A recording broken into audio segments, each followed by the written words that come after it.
como sempre, pequeno que somos, peço aqui que Deus nos abençoe para que nós possamos ser instrumentos e de alguma forma, alguma palavra construtiva, uma mensagem positiva chegar a cada um de vocês.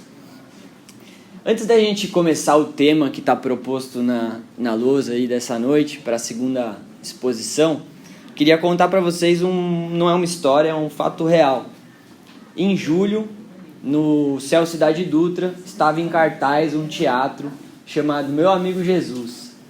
E esse teatro, infelizmente, foi uma apresentação única, pela questão de orçamento mesmo, mas era um teatro promovido socialmente por uma organização sem fins lucrativos chamada Mutirão no Bem, que atende crianças e jovens. E as estrelas dessa peça eram justamente as crianças e jovens atendidos. E foi uma peça emocionante. Vou contar rapidamente a sinopse dessa peça. Então a história que se passava era um menino de periferia, de comunidade, e ele não acredita em nada. E a mãe dele, pelo contrário, tem uma fé muito bonita, uma pessoa humilde, dedicada, trabalhadora. E esse menino está lá com seus 7 anos, mais ou menos, e já tendo uma série de problemas. Já tendo problemas na escola, já se envolvendo com coisas erradas, Muito revoltado com a vida. E aí um dia ele chega da escola daquele jeito, arrebentando tudo, sem pedir licença. Ainda reclama com a mãe que o almoço não era aquela comida que ele queria. Quem é mãe aí talvez encontre similaridades. Qualquer semelhança não é mera coincidência, viu? E aí o menino só reclamando da vida, e a mãe tinha um quadro de Jesus. E aí depois do almoço o menino tá lá, brincando um pouco, revoltado, ele tá, ai que saco minha vida e tal. Ele olha pro quadro e fala assim, e você? Se você existe, por que você não me ajuda? Você tá vendo que minha vida tá uma droga? Você não faz nada? Se você é esse cara tão bom, por que você não me ajuda? E aí o menino tira um cochilo, acaba adormecendo, e a história, o enredo da história é justamente ele sonhando com Jesus, visitando ele, explicando para ele um pouco tentando conscientizar ele sobre as atitudes que ele estava tendo, e mostrando como que seria o futuro dele se ele continuasse naquele caminho. O que ia acontecer com a relação dele familiar, o que ia acontecer com as amizades verdadeiras dele, o que ia acontecer com o desempenho escolar dele e até com o futuro dele mesmo. E aí o menino acorda desse sonho e fala, nossa mãe, me perdoa, E a mãe fica sem entender, me perdoa pelo quê, filho? Eu não tenho sido um bom filho. E aí a mãe pergunta, nossa, mas de onde você tirou isso? E o menino fala assim, ele me mostrou. E a mãe, é emocionante, e aí a mãe fala assim, ele quem, meu filho? E aí o menino fala, meu amigo Jesus. E a peça acaba dessa maneira. Chorei feito criança, Silvio Chaves sabe que eu sou chorão, não precisa muito. Somos, Mas eu fiquei com essa mensagem, Quantas vezes a gente fala de Jesus como mestre, como rabi, como Messias, e esquece essa característica simples de amigo. Quantos de nós realmente vê Jesus como um amigo? Porque muitas vezes a gente obedece às vontades de Deus, mas será que a gente está obedecendo por medo ou por amor? Por temor ou por amor? Tem uma diferença gigante. E a passagem de hoje tem a ver com isso, Amizade. Quando Jesus, ali naquele momento final da sua trajetória, um momento, preenchido de profundidade, de tristeza dos discípulos, onde ele está ali na última ceia, anunciando que ele vai partir, Ele fala isso e João relata no capítulo 15, versículo 15. Vos chamo amigos, porque tudo o que ouvi do meu Pai vos dei a conhecer. Nós vamos voltar um pouquinho para dar um contexto melhor.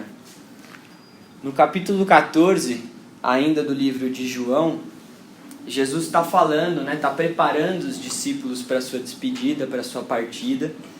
E ele fala o seguinte, eu estou no Pai e o Pai está em mim. Crede-me, ao menos por causa dessas obras.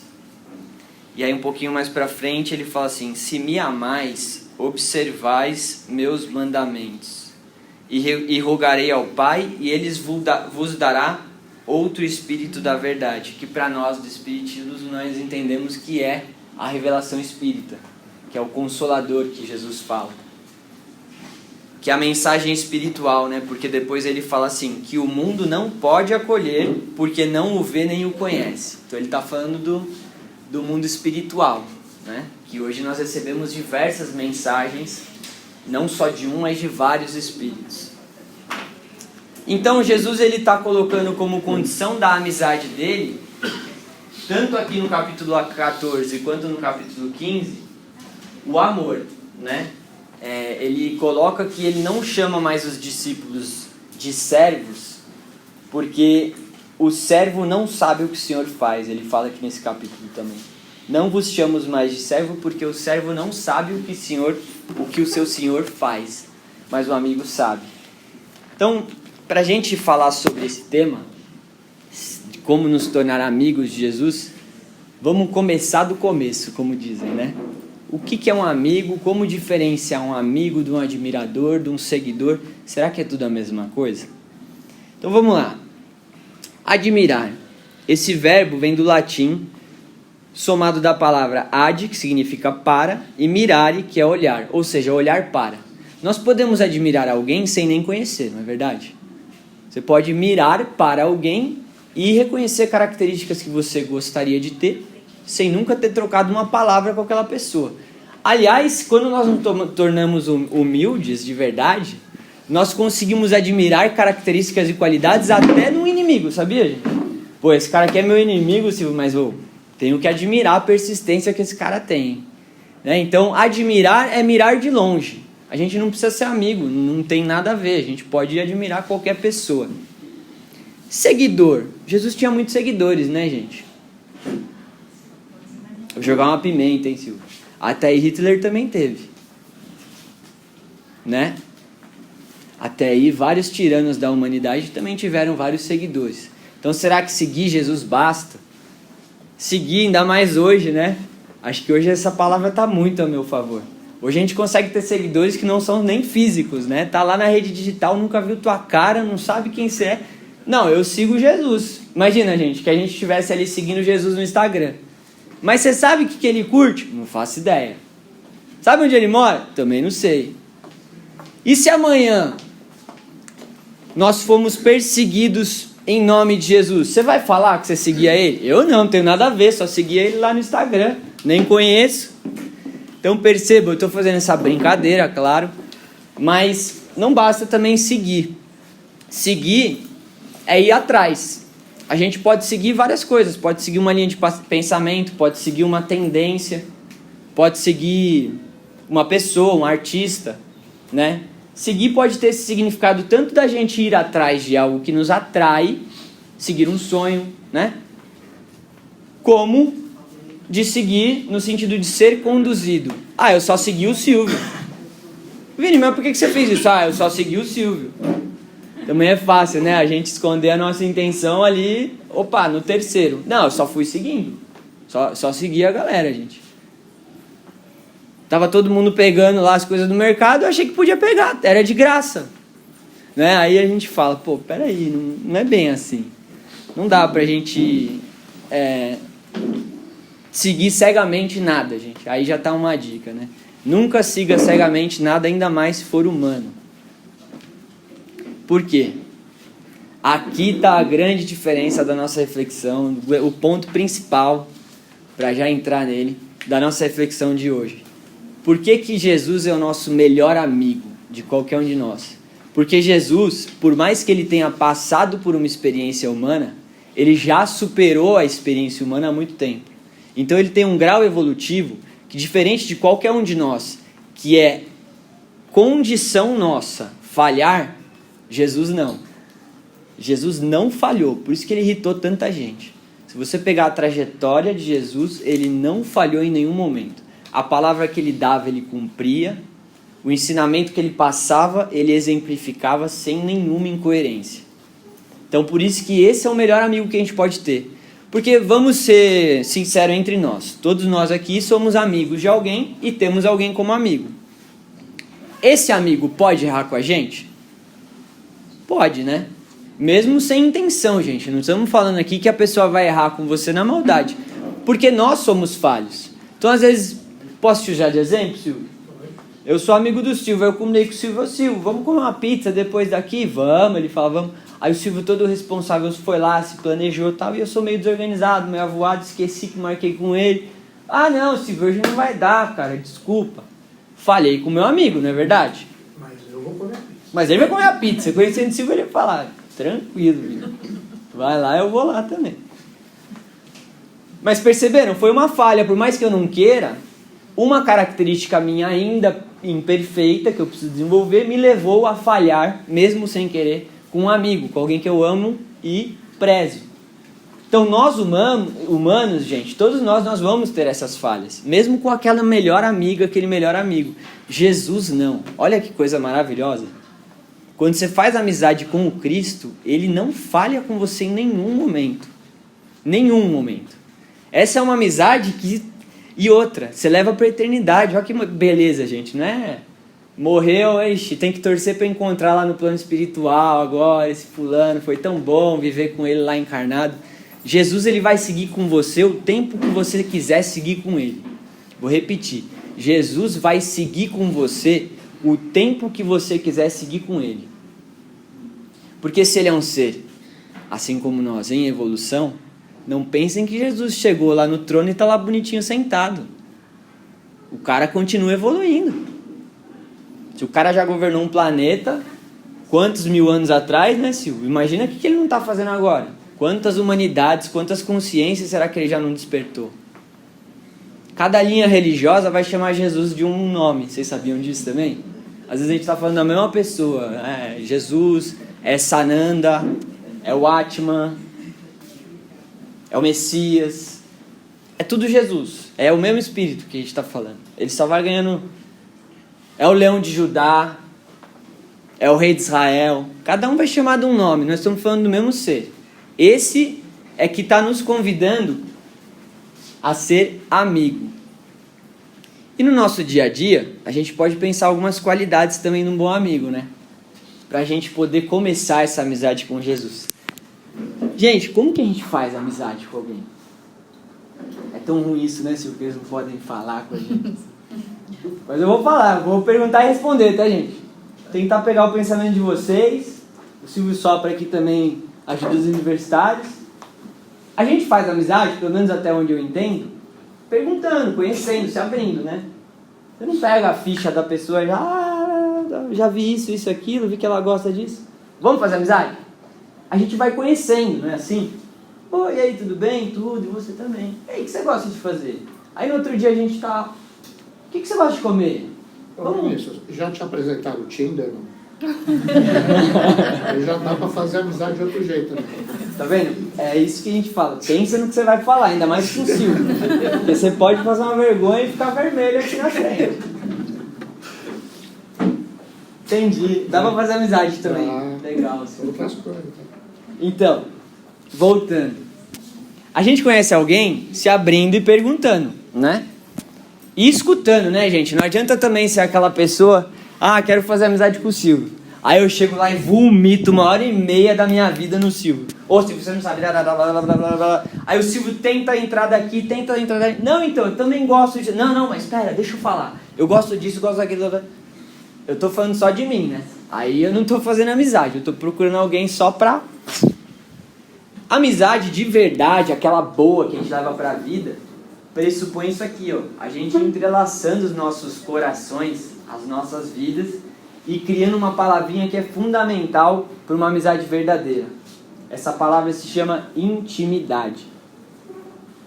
Não dá pra gente ser amigo de verdade de alguém que a gente não é íntimo.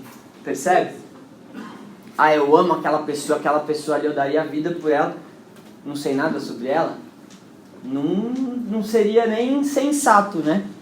A gente vai fortalecendo esse laço, esse elo tão sagrado da amizade, conforme a gente vai criando intimidade, criando momentos ali no dia a dia, às vezes aquelas gotinhas de ouro que a gente vai depositando nessa relação, aonde um cede daqui, o outro cede dali, aonde mesmo sem falar, a relação vai sendo construída porque você observa o que o outro... Nossa, essa pessoa fez isso por mim, mesmo sem ela falar nada.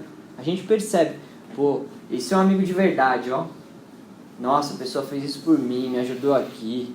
Aí você também, se você é um bom amigo, valoriza essa relação, vai ter aquela reciprocidade. Porque a vida sempre traz essas oportunidades, não é? Alguém fez algo por você hoje, amanhã a vida vai ver como é que você age também. Ah, minha avó tá no hospital. Ixi, meu. Aí a tua consciência te lembra, não, mas quando você estava no hospital, essa pessoa foi te visitar e não foi nem só uma vez, foi 2, 3. Mas o hospital não é um lugar que eu gosto. Gente, quem gosta de visitar alguém no hospital? Ninguém. Mas aí é sobre amizade. Sobre quando a gente consegue abrir mão do que a gente gosta ou quer, por se preocupar e se comover com o outro, por querer o bem do outro. Então, isso já é uma característica de amizade. Outra coisa que uma amizade de verdade vai ter, acredito que vocês vão concordar comigo, é sinceridade. O bom amigo não é aquele que só te dá tapinha nas costas, fala, muito bem, você está arrasando, show de bola. O bom amigo, justamente por ele te amar e se preocupar com você, ele vai discordar, ele vai puxar a orelha. Ô, cara, não acredito que você fez isso. Jura, amiga, você fez isso? Nossa senhora, aí você chutou o balde mesmo, hein? Lógico que o bom amigo também vai te acolher depois. Não é? O bom amigo vai te dar aquele sermão e vai falar, tô aqui. Então, por que nós estamos falando disso? Porque são características de uma amizade. Percebe? E vamos ver agora na vida de Jesus. Quem é que depois que uma pessoa trai você, te entrega para ser morto, vai lá procurar você, lá nos abismos do umbral, para te salvar? Não é um mestre, é um amigo. E a gente sabe pela psicografia do Chico Xavier, pela mensagem de Maria Dolores, que foi exatamente isso que o Cristo fez. Olha que legal, ó. Talvez agora vocês vão saber uma coisa que vocês não sabiam ainda. Por isso que o Cristo demorou 3 dias para aparecer depois de morto. Muita gente fica com essa pergunta, mas onde Jesus estava, né? Se ele foi crucificado lá na sexta, por que ele só apareceu no domingo? Por uma mensagem de Maria Dolores, através da inconfundível psicografia do Chico Xavier, ela esclarece que Jesus desceu até os abismos do umbral para resgatar Judas. Isso é um amigo. Isso é um amigo de verdade. Um cara que, menos de um dia depois de ter sido traído, uma traição que provavelmente muitos de nós nem suportaria, ele vai atrás desse amigo para resgatar, para falar, não fique se culpando. Jesus havia se suicidado, acho que como muitos de vocês sabem, né? Judas, perdão. Judas havia se suicidado depois de perceber o que ele tinha feito de errado com Jesus. E aí, Jesus vai atrás de Judas para aliviar o peso que esse amigo estava sentindo, essa culpa, né? Isso é um amigo que faz, não é um mestre. E essa é a grande diferença entre o amor e a falta do amor. Às vezes a gente fica achando que existe uma luta, né, entre o bem e o mal. O mal nada mais é do que a falta do amor. Assim como a escuridão nada mais é do que a falta de luz. Percebe? Se a gente apaga as luzes, a escuridão entra nessa sala. Assim que a gente acende a luz, não existe uma briga. A gente não vê a briga assim, ó. A luz falando, sai daqui! Né? E a escuridão, não vou! Se acendeu uma luz, é lei natural. Aonde a luz não habita trevas. Isso é legal a gente saber também. Não existe esse combate. Aonde você coloca a luz no seu ser, no seu coração, na sua alma, não tem esse combate de você precisar expulsar, lutar contra o mal. A gente precisa lutar contra os pensamentos maus que a gente tem, que às vezes nos trazem mais treva do que luz. Então, essa amizade verdadeira, ela leva a gente a fazer atitudes de amor. Percebe uma coisa. Um mestre das trevas, ele não faz nada para o seu discípulo. Até em filme a gente vê isso, né? Assim, gente? Qual que é a diferença entre um amigo e um mestre? Jesus também era mestre, porque ele veio para ensinar. Mas ele era amigo. Um mestre das trevas deu errado sua missão, se vira, cara. Se farda é seu. Se deu mal, apanha sozinho. Tá no prejuízo? Te vira. Isso é um mestre. Né? O mestre que não tem a virtude do amor junto, ele pode ser um tirano. Tanto isso até um mestre, sei lá, de lutas marciais. Se não tem compaixão, amor, essa pessoa pode machucar profundamente o outro. Em nome de querer que aquele aprendiz tenha o melhor resultado e vença. A virtude do amor é o que nos diferencia. Então, a virtude do amor nos faz ter a prática da bondade. E toda verdadeira amizade também tem essa característica, não tem? A gente tenta ser bondoso com o nosso amigo. Por mais que você vê que ele enfiou o pé na jaca, assim, daquela forma federal, mergulhou de peixinho na jaca, a gente tenta amenizar. Você não vai falar pra pessoa, você não vai acabar com a pessoa, né? A gente tenta fazer o quê? Não, veja bem, pô, realmente o que você fez não foi tão legal, mas vamos tentar contornar, vamos ver o que dá pra fazer agora. Você já busca o quê? A luz. Você não vai deixar aquele amigo ali na culpa, né? No arrependimento. A gente tenta pegar um bom amigo, uma boa amiga, tenta pegar essa pessoa e conduzir para a luz de volta, né? Vamos voltar a caminhar, vamos buscar o melhor. Estamos falando de características da amizade, porque na verdade é só a gente entendendo o que é uma amizade que a gente vai poder buscar essa amizade com Cristo. Cristo, primeiro, Jesus Cristo, uma das maiores virtudes que ele tinha era a humildade.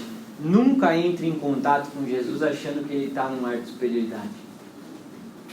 É isso que já, quando a gente começa a ver Jesus como amigo, a gente já começa a ter intimidade real com ele. Quantos de nós começam nossas orações dizendo o quê? Senhor, me perdoe. E aí a gente pode lembrar quando Pedro se ajoelhou diante de Cristo, quando Cristo foi convocar Pedro, né, e ele fala para Pedro voltar para o mar, lançar novamente as redes. Pedro fala, poxa mestre, mas eu acabei de ir lá. Pedro tinha acabado de sair do mar. Pedro era pescador, Jesus era marceneiro. Vamos pensar na situação, gente? Imagina uma pessoa que não sabe nada do seu ofício chega para você depois que você ficou a madrugada inteira tentando pescar. Você sabe o que você está fazendo. Um cara que você nunca viu na vida chega e te fala, volta lá.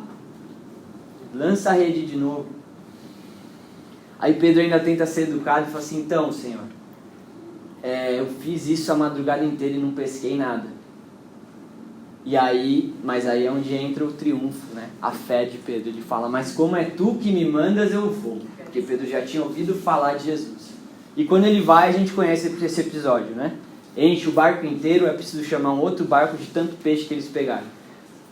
Pedro chega na areia, gente. Primeira coisa que ele faz, vocês sabem qual que é? Ele se ajoelha e chora diante de Jesus. E aí ele fala, Senhor, te afasta de mim. Olha só. Ele sabe que ele está diante do melhor amigo que ele podia ter, mas ele ainda está olhando aquele cara como mestre, como alguém que ele não merece. Ele fala, Senhor, te afasta de mim, porque eu sou pecador. Primeira coisa que a gente precisa deixar de lado quando a gente quer criar essa intimidade com Jesus é, Jesus não está nem aí para os nossos pecados, gente. Jesus não é um juiz. Jesus é um amigo. Ele não quer saber do que a gente errou, até porque ele já sabe. Quando a gente vai contar, ele já sabe tudo, tem a nossa fichinha ali. Ele quer ser aquele amigo que fala, legal, você errou aqui, mas vamos levantar, vamos caminhar? Vamos começar a nossa oração dizendo, e aí, meu amigo Jesus? Vamos ver esse cara como um amigo, como uma alma que quer caminhar com a gente. Não está num altar, não está num trono, apontando o dedo e dizendo, você não é merecedor. Você tem andado longe das minhas leis. Vamos deixar essa visão desse Cristo, autoridade, para trás. Porque um amigo verdadeiro, ele está ombro a ombro com você. Todo amigo de verdade, toda amiga, todo amigo de verdade, caminha lado a lado com a gente. Não importa se a gente está caminhando um caminho que é o melhor, ou até mesmo quando a gente se desvia um pouco. livro Palavras de Vida Eterna, mensagem de Emmanuel, por Chico Xavier. No convívio do Cristo. Sem dúvida, são várias as atitudes pelas quais denotam a nossa posição diante do Cristo. Seria-nos sempre fácil admitir-lhe a grandeza e tributar-lhe honrarias, estudar-lhe as lições e transmitir-lhes os ensinos. Apaixonar-nos por seu apostolado e exaltar-lhe a personalidade nos valores artísticos, aceitar-lhes as revelações e defender com veemência, receber-lhe as concessões e entoar louvores, identificar-lhe o poder e respeitar-lhe a influência, reconhecer-lhe a bondade e formar no culto a ele entre os melhores adoradores, perceber a tolerância e abusar-lhe do nome próprio. Tudo isso realmente ser-nos-á possível, sem o menor constrangimento no campo das manifestações exteriores. Entretanto, para usufruir a intimidade de Jesus e senti-la no nosso coração, é imprescindível amá-lo, compartilhando-lhe a obra e a vida. Eis porque o Divino Mestre foi claro e insofismável quando asseverou para os aprendizes que tão somente os que o amem saberão trilhar-lhe o caminho e guardar-lhe os mandamentos. Então que a gente saiba que para trilhar esse caminho que o Cristo nos convidou, quando ele nos fala, aquele que quiser vir após mim, negue-se a si mesmo, carregue sua cruz e venha. Não tem como a gente percorrer esse caminho estreito que Jesus nos chama, sem primeiro amá-lo. E para amá-lo a gente tem que reconhecer ele não só como mestre, mas como amigo. Que a gente possa estreitar aí a nossa amizade, cada um de nós, saindo daqui, possa começar a conversar mais intimamente com Jesus, descobrir, né? Assim como a gente falou que numa amizade a gente vai descobrindo, o que será que o fulano gosta? Vamos perguntando, a gente vai descobrindo. Nossa, o que será que Jesus gosta? Como que é o jeito dele? O que ele ensinou? Na época que ele viveu, como que era? A gente vai estreitando essa amizade com o Mestre e a gente vai ouvindo a voz dele cada vez mais perto, cada vez mais clara a nos guiar. Que assim seja, graças a Deus.